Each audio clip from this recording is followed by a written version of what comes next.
Welcome to flavours of Anupama. ఈరోజు నేను master షెఫ్లో చేసిన మరొక కొత్త రెసిపీ తీసుకొని మీ ముందున్నాను. ఇది ఏంటంటే cheese stuffed chicken breast with pan dripping sauce and corn salad. ఇది వినడానికి చాలా కాంప్లికేటెడ్ అనిపించవచ్చు, కానీ సింపుల్గా 4 స్టెప్స్ 5 స్టెప్స్లోనే చేసుకోవచ్చు. ఆ తర్వాత ఇది పిల్లలకి పెద్దవాళ్ళకి కూడా చాలా నచ్చుతుంది. ఎస్పెషల్లీ నాన్ వెజ్ అప్రిషియేట్ చేసే వాళ్ళకి చాలా నచ్చుతుంది. మీరు వెజిటేరియన్సా, వెళ్ళకండి. దాంట్లో మనం చేసే సాలెడ్ చాలా బ్రహ్మాండంగా ఉంటుంది. దీన్ని మీరు కొంచెం పనీర్ ఫ్రైతోనో లేదా తోఫు ఫ్రైతోనో, వీగన్ అయితే you can always substitute and చాలా బాగా అవుతుంది. ముందైతే చికెన్ సంగతి చూసేసుకొని తర్వాత సాలెడ్కి వెళ్దాం. స్టఫింగ్లో మనము ముందు బ్రెస్ట్ స్టఫ్ చేసుకోవడానికి చీజ్ స్టఫింగ్ చేసుకుందాం. ఇందులో నేను యాక్చువల్లీ 3 రకాల చీజెస్ వాడుతున్నాను. పార్మిజాన్, ఫెటా అండ్ మామూలు ప్రాసెస్ చీజ్. మీ దగ్గర ఇవన్నీ లేకపోతే ఏమీ వరీ కావద్దు, జస్ట్ ప్రాసెస్ చీజ్ వాడుకోండి. అన్నీ వేయాలని ఏమీ రూల్ లేదు. ఇది కొంచెం రిచర్ ఫ్లేవర్ వస్తుందని నేను 3 రకాలు వేస్తున్నాను. బెల్ పెప్పర్స్ కూడా వేస్తున్నాను. కొంచెం వేనండి, ఎక్కువ కాదు, కొద్దిగా బెల్ పెప్పర్స్, రకరకాల బెల్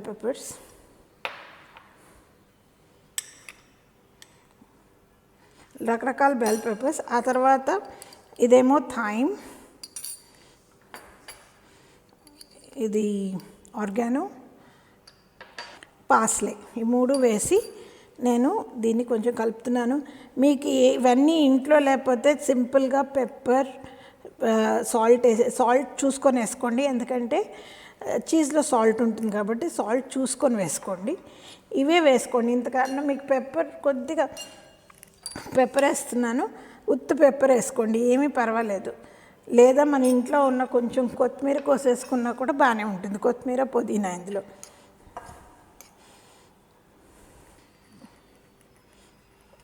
ఈ స్టఫింగ్లో నేను వేసినయే తప్పకుండా వేయాలని ఏమీ లేదు. మన ఇంట్లో ఉన్న ఉల్లిపాయ, కొద్దిగా కొత్తిమీర అలాంటివి వేసుకొని కూడా మనం స్టఫ్ చేసుకోవచ్చు. ఇది ఎందుకంటే కాంటినెంటల్ స్టైల్లో చేశాను అక్కడ కాబట్టి మీకు కాంటినెంటల్ స్టైల్లో చూపిస్తున్నాను. ఇప్పుడు మనం చికెన్ బ్రెస్ట్లోకి ఇదంతా స్టఫ్ చేసుకోవాలి కాబట్టి ఈ చికెన్ని ఎలా కట్ చేసుకుని దాన్ని ఎలా స్టఫ్ చేసుకోవాలనేది నేను చూపిస్తాను. చికెన్లోకి ఎలా కట్ చేసుకోవాలనేది చూద్దాం.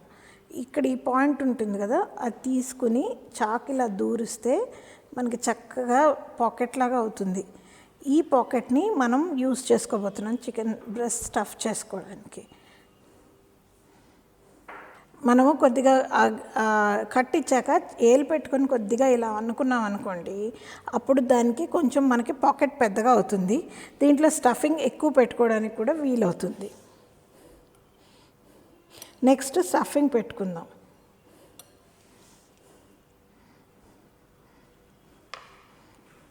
బాగా లోపలికి వెళ్ళేదాకా పుష్ చేసుకోండి. పుష్ చేసుకుంటే దీంతో ఏమవుతుందంటే యాక్చువల్లీ ఈ చికెన్ బ్రెస్ట్ డ్రైగా కాకుండా మాయిశ్చర్ రిటైన్ చేస్తుంది కుక్ అయిన తర్వాత. దానివల్ల ఏంటంటే మనకి ఇది తింటుంటే నోటికి చుట్టుకున్నట్టు కాకుండా చక్కగా వస్తుంది. బాగా నిండేదాకా కొంచెంగా స్టఫ్ చేసుకోండి అందులో.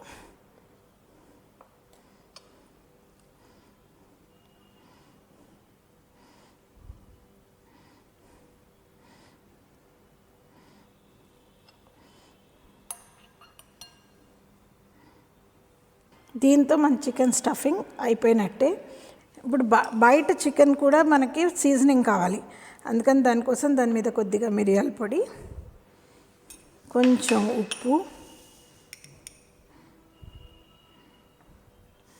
వేసి కొద్దిగా ఇలా రబ్ చేసి అదర్ సైడ్ ఆల్సో కొంచెం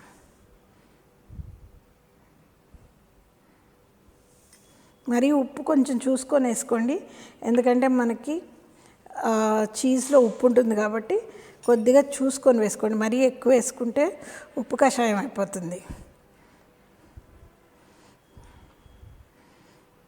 దీంతో స్టఫ్డ్ బ్రెస్ట్ రెడీ. ఇప్పుడు మనం స్టఫ్ చేసుకున్న చికెన్ని కుక్ చేసుకుందాం. కుక్ చేసుకోవడానికి పొయ్యి మీద ప్యాన్ పెట్టి కొద్దిగా ఆయిల్ వేసుకుందాం. ఆయిల్ మరీ ఎక్కువ వేయకండి, ఇది ఉత్తగా బ్రెస్ట్ సియర్ చేయడానికి. మళ్ళీ బటర్ వేస్తాం ఇందులో ఎలాగో, అందుకని మరీ ఎక్కువ వేసుకోకండి. జస్ట్ మనకి బ్రెస్ట్ని సియర్ చేసే అంత మాత్రమే.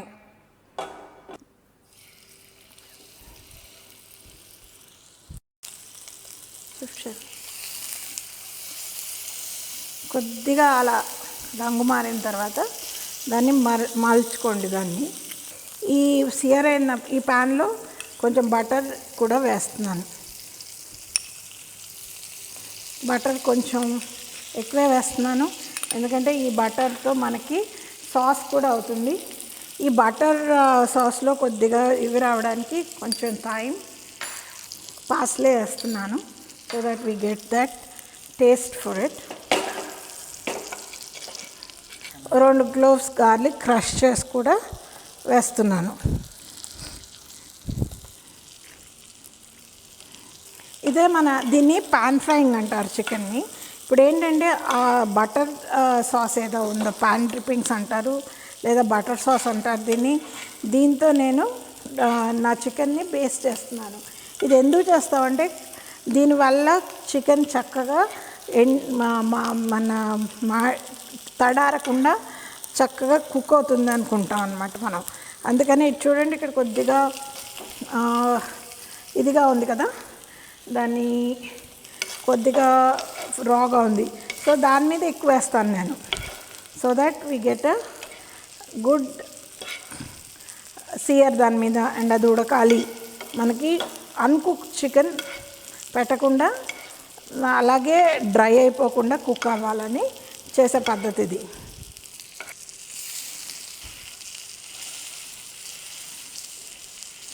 మనము ఈ చికెన్ని 7 to 8 minutes ఆర్ ఒక్కోసారి 10-12 నిమిషాలు కొంచెం ఓవర్ కుక్ అయ్యే ఛాన్సెస్ ఉంటాయి. దీన్ని ఒక method of finding out whether it's cooked is, మనము ఇక్కడ ఇదైతే మనకి వెల్ కుక్డ్ అంటారు. మన ఇండియన్ సిస్టమ్కి ఈ మాత్రం కుక్ అవుతే మనకి నచ్చుతుంది చికెన్. మామూలుగా అయితే యూరోపియన్ స్టైల్లో అయితే ఇక్కడికే ఆపేస్తారు. ఇది ముట్టుకొని మనం ఇక్కడ ముట్టుకుంటే ఆ హార్డ్నెస్ మన హార్డ్నెస్ ఒకలాగా అనిపించాలి. ఇది ఆల్మోస్ట్ కుక్ అయిపోయింది నా చికెను. ఇలా ఒత్తితే కూడా మనకు వచ్చే బాగా తడి ఉంటే తడిగా తెలుస్తూ ఉంటుంది. ఈ బేస్ చేసుకుంటూ కుక్ చేయడమే ఇదే దీని టెక్నిక్. ఇది బేసిక్గా చికెన్ బ్రెస్ట్ కుక్ చేసి ఏ మీట్ అయినా కుక్ చేసే టెక్నిక్ ఇదే. ఇలా కుక్ అయిన చికెన్ని మనం ఒక ప్లేట్లోకి తీసుకుని కాసేపు రెస్టింగ్కి పెడదాం. అయ్యో ఇంత బటర్ వాడారు, ఈ బటర్ అంతా వేస్ట్ అయిపోయింది, బోళ్ళని వేసారు, ఇవన్నీ తినవా అనుకుంటున్నారేమో. లేదండి, ఇందులో ఏది వేస్ట్ కాదు. ఇప్పుడు ఈ ప్యాన్ డ్రిప్పింగ్స్ అంటారు దీన్ని. నేను దీన్ని స్ట్రెయిన్ చేసి దీన్నే నా వైట్ సాస్కి బేస్గా వాడబోతున్నాను. ఈ ఫ్లేవర్స్ అన్నీ సాస్లోకి వచ్చి అది తినేటప్పుడు చాలా బాగుంటుంది. నాకు షెఫ్ చలపతి గారు అయితే నా సాస్ మీద బోల్డ్ అంత పెద్ద కాంప్లిమెంట్ కూడా ఇచ్చారు మాస్టర్ షెఫ్లో. ఇందాక నేను చెప్పాను కదా ప్యాన్ డ్రిప్పింగ్స్ అని. ఇప్పుడు ఒక టీ స్ట్రెయినర్ పెట్టి నేను దాన్ని స్ట్రెయిన్ చేస్తున్నాను. వీటిని నేను మళ్ళీ సాస్లో యాడ్ చేస్తాను. మనము ప్యాన్ డ్రిప్పింగ్ సాస్ చేసుకుందాం అనుకున్నాం. ప్యాన్ డ్రిప్పింగ్ సాస్ అంటే బేసికలీ ఒక వర్షన్ ఆఫ్ బెషమెల్ సాస్. దీంట్లో ఏంటంటే ప్యాన్ డ్రిప్పింగ్స్ యాడ్ చేస్తాం కొంచెం ఫ్లేవర్ యాడ్ చేయడానికి. సో దీనికి ముందు నేను ఆల్మోస్ట్ ఒక టేబుల్ స్పూన్ బటర్ తీసుకుంటున్నాను. ఇది బెషమెల్ సాస్కి బేసిక్గా 1 టేబుల్ స్పూన్ ఆఫ్ బటర్కి 1 టేబుల్ స్పూన్ ఆఫ్ మైదా వేసుకుంటున్నాను. 1:1 రేషియో అండి. ఆ తర్వాత 1:10 ఏమో మన మిల్క్ పోసుకోవాలి. బటర్లో మనము మైదాని కుక్ చేస్తున్నాము. మంచిగా వేగిన వాసన వచ్చాక ఇంక ఇది వేగలేదండి, ఇంకొంచెం వేగాలి. బాగా వేగిన వాసన వచ్చిన తర్వాత దీంట్లో మనం పాలు పోసుకుంటాం. దీన్ని ఇప్పుడు ఈ బటరు మైదా కలిపి వేయించుతున్న దాన్ని రూ అంటారు. ఈ రూ చేయడం వల్ల ఏమవుతుందంటే సాస్ థిక్కన్ అవుతుంది. మీకు ఇంకా బాగా ఫ్లేవర్ఫుల్గా కావాలి అంటే మీరు డెఫినెట్గా దీంట్లో ఇంకొంచెం బటర్ పెంచవచ్చు. బటర్ పెంచడం వల్ల మనకి రూ టేస్ట్ బాగా వస్తుంది, ఇంకా రిచ్గా అవుతుంది, క్రీమీగా సాస్ అవుతుంది. నేను ఇప్పుడు రంగు మారుతుందండి, బాగా కుక్ అయింది. నేను మెల్లగా పాలు యాడ్ చేస్తున్నాను. ఈ పాలు రెండు ఒకే టెంపరేచర్, రెండు వేడిగా ఉంటే లంప్స్ వచ్చే ఛాన్సెస్ చాలా ఉంటాయి. అందుకని యాక్చువల్లీ రూ అన్న వేడిగా ఉండాలి, లేదా పాలన్నా వేడిగా ఉండాలి. అందుకే నేను ఇప్పుడు చల్లపాలు పోస్తున్నాను ఇందులో. మీరు ఒకవేళ లంప్స్ వచ్చినా పెద్దగా టెన్షన్ పడాల్సిన అవసరం ఏం లేదు, ఎందుకంటే దీన్ని మీరు స్ట్రెయిన్ చేసుకోవచ్చు.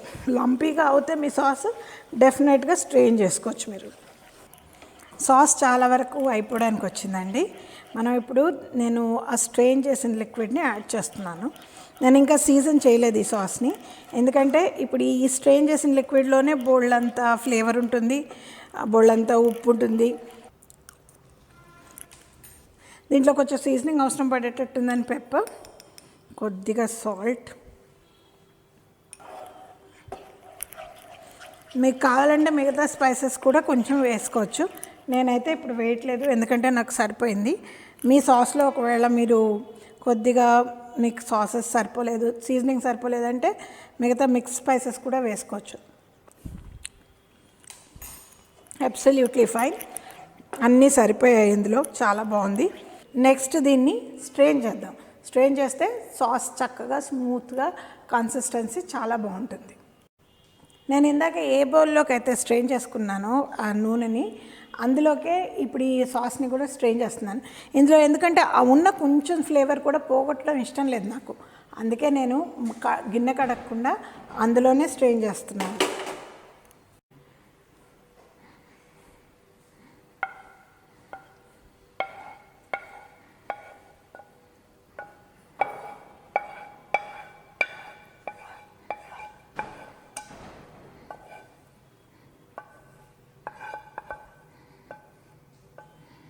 ఈ స్ట్రెయినింగ్ ప్రాసెస్ వల్ల ఏమవుతుందంటే, లంప్స్ ఉంటే లంప్స్ పోతాయి, అదొక పద్ధతి, అదొక విషయం. రెండో విషయం ఏంటంటే, ఈ ఈ సాస్ ఏదైతే ఉంటుందో చక్కగా స్మూత్గా మౌత్ ఫీల్ చాలా బాగా వస్తుంది. సాసెస్ ఏదైనా కూడా మనం ఒక్కసారి స్ట్రెయిన్ చేసుకుంటే దానికి వచ్చే టేస్టే వేరుగా ఉంటుంది.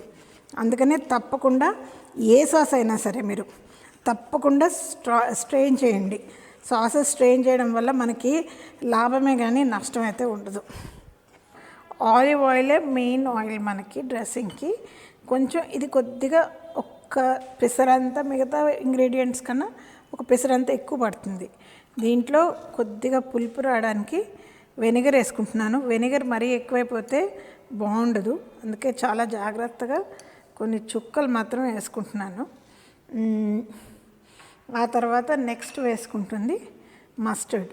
ఇది నేను డిజాన్ మస్టర్డ్ వాడాను. ఇది లేకపోతే మీ దగ్గర మనకి మామూలుగా కాసుంది అని దొరుకుతుంది, అదైనా వేసుకోవచ్చు, లేదా మన దగ్గర ఇంట్లో ఉన్న ఆవపొడి కూడా వేసుకోవచ్చు. దీనికి సబ్స్టిట్యూట్ మన ఇంట్లో ఉండేదైతే ఆవపొడి. దాంతోపాటు కొద్దిగా మిన్స్డ్ గార్లిక్,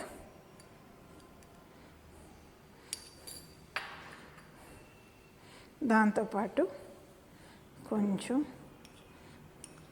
లిటిల్ పెప్పర్, మరీ ఎక్కువ అవసరం లేదు, జస్ట్ కొద్దిగా. కావాలంటే మళ్ళీ దాని మీద మనం సాలెడ్లో కూడా వేసుకోవచ్చు. కొంచెం సాల్ట్ వేస్తున్నానండి. సాల్ట్ పెప్పర్ మళ్ళీ చూసుకొని యాడ్ చేసుకుందాం, డ్రెస్సింగ్తో పాటు కాకుండా మళ్ళీ కొద్దిగా కావాలంటే యాడ్ చేసుకుందాం. ఇదంతా మంచిగా మనము బీట్ చేసుకోవాలి, అంటే విస్క్తో కానీ ఫోక్తో కానీ బీట్ చేసుకోవాలి.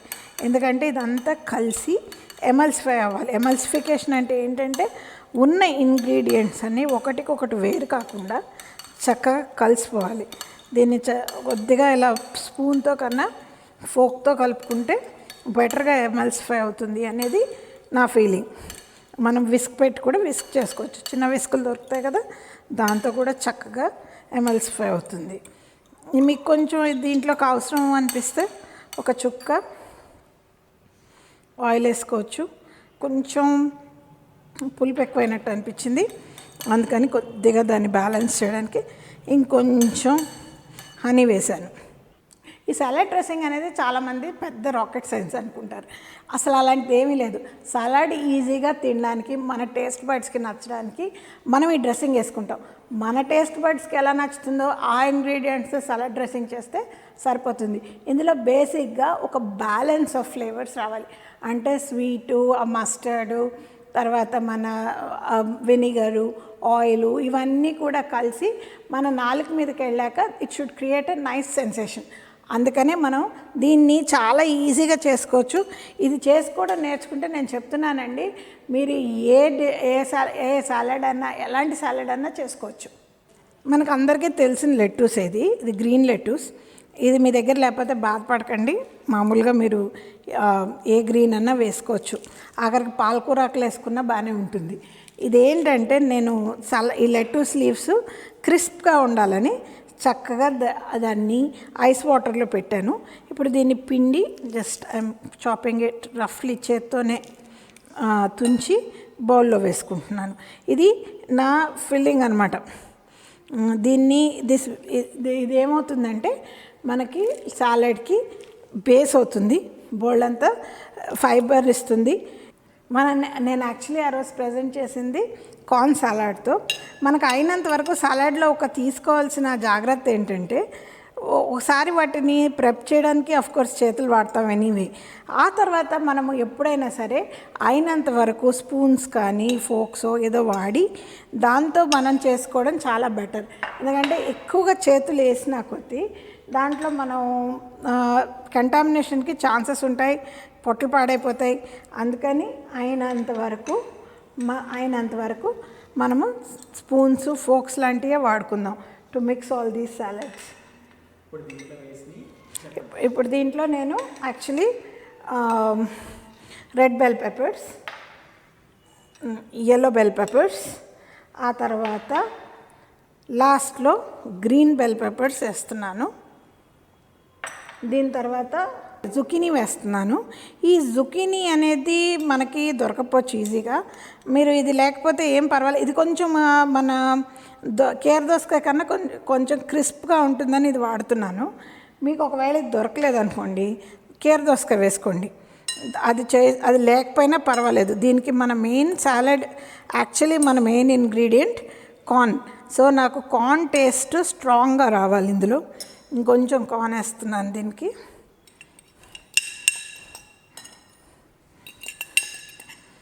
ఇది అబౌట్ ఒక మొక్కజొన్న కంకి కాల్చి తీసిన కార్న్ కర్నల్స్ ఇవి.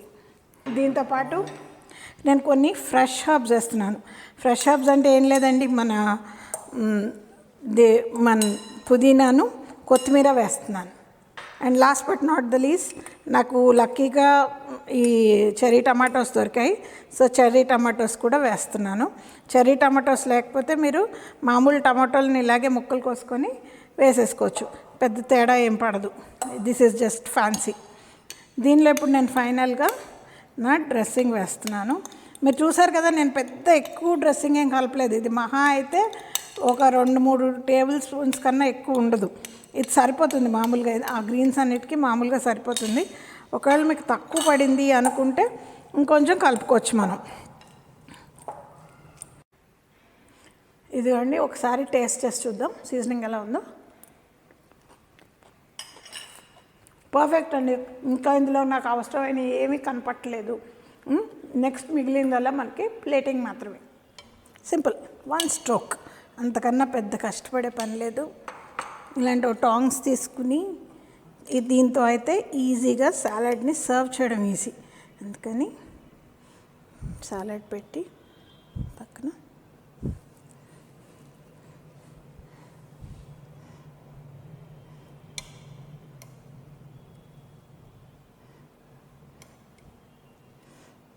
మనకు పోర్షన్ సరిపడా ఒకళ్ళు తినేటంత.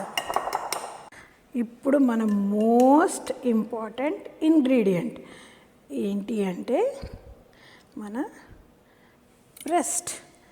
దీంతో మన ప్లేటింగ్ రెడీ. ప్లేటింగ్ కూడా అయిపోయిందండి. ఇప్పుడు నెక్స్ట్ మా తమన్నా గారు అన్నట్టు టేస్టింగ్ టైం.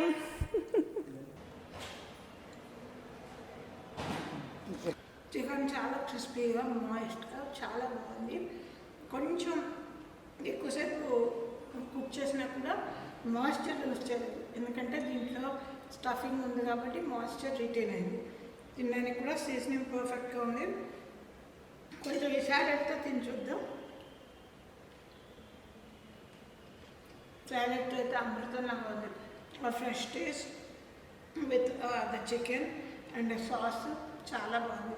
ఈ డిష్ డెఫినెట్గా ట్రై చేసి చూడండి. మీకు ఈ వీడియో కనుక నచ్చితే ప్లీజ్ నా ఛానల్ని సబ్స్క్రైబ్ చేసి ఈ వీడియోకి లైక్ పెట్టండి. నా ఛానల్ పేరేంటబ్బా, ఫ్లేవర్స్ ఆఫ్ అనుపమ. డెఫినెట్గా సబ్స్క్రైబ్ చేయండి. Thank you.